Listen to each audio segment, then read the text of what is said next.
Did you know that a huge earthquake in California in 1906 led to a significant increase in immigration of Chinese people?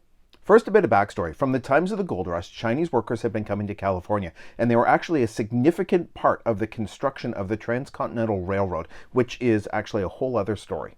In 1882, white labor unions pressured Congress to pass the Chinese Exclusion Act, which barred Chinese laborers from immigrating to the U.S. It also disqualified Chinese workers who were in the U.S. from seeking citizenship. It did allow for family members of U.S.-born people to seek naturalization. In 1906, an earthquake estimated to be about 8.0 on the Richter scale hit California. About 500 city blocks in downtown San Francisco were on fire. There were fires everywhere. In those fires, municipal buildings were burned, and in those municipal buildings, birth and citizenship records. Then thousands of Chinese people went to the municipal buildings and said, hey, we were actually born in the US, and officials had to believe them because they couldn't check records any other way, and a majority of the people were granted citizenship and their family allowed to immigrate.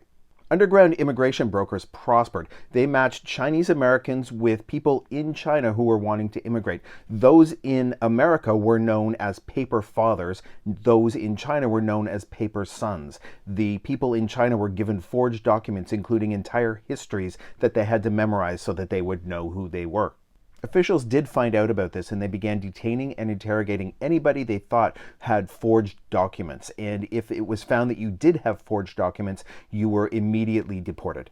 Hundreds of thousands of Chinese people immigrated, all while the Exclusion Act was being enforced. It took until 1943, when the act was repealed, for Chinese people to be able to immigrate legally. Even then, there was a quota put on of 150 Chinese people per year.